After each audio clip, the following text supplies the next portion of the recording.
Boche gold and diamonds. Buy now, pay later. Shoranur നഗരസഭയിലേക്ക് ജനവിധി തേടി 4 അഭിഭാഷകരും രംഗത്തുണ്ട്. 3 മുന്നണികളിലും ഒരു സ്വതന്ത്രയുമായാണ് നഗരസഭാ വാർഡുകളിൽ മത്സരിക്കുന്നത്. Kanayam east advocate Sini Manoj, Shoranur town west advocate P Sudheer, Anthimahakalanchira advocate P V Vineetha, Manjakkad advocate P Nirmala എന്നിവരാണ് കൗൺസിലിലേക്ക് മത്സരിക്കുന്നത്. 4 പേരും ഒറ്റപ്പാലത്തെ അഭിഭാഷകരാണ്. മാത്രമല്ല 2 പേർ മുമ്പ് മത്സരിച്ച് ജയിച്ച് ജനപ്രതിനിധികളായവരും 2 പേർ മത്സരിച്ചെങ്കിലും പരാജയപ്പെട്ടവരുമാണ്. സിനി മനോജും നിർമ്മലയുമാണ് കൗൺസിലർമാരായിട്ടുള്ളത്. സിനി മനോജ് നിലവിൽ കൗൺസിലറാണ്.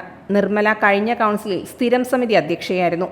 സുധീർ 2000-ൽ ഷൊർണൂർ ടൗൺ വാർഡിൽ വി കെ ശ്രീകണ്ഠനെതിരെ മത്സരിച്ചിട്ടുണ്ട്.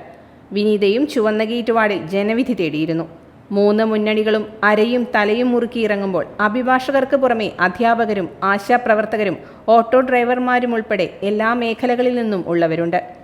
നഗരസഭയിലെ 35 വാർഡുകളിലേക്കായി 3 മുന്നണികളിൽ മാത്രം 105 പേർ മത്സരിക്കുന്നുണ്ട്. സ്വതന്ത്ര സ്ഥാനാർത്ഥികളും മറ്റ് പാർട്ടികളിലുള്ളവരും അടുത്ത ദിവസങ്ങളിൽ നാമനിർദ്ദേശ പത്രിക സമർപ്പിക്കും. Time kids pre school, Mannannur road, Vaniyamkulam. .View news.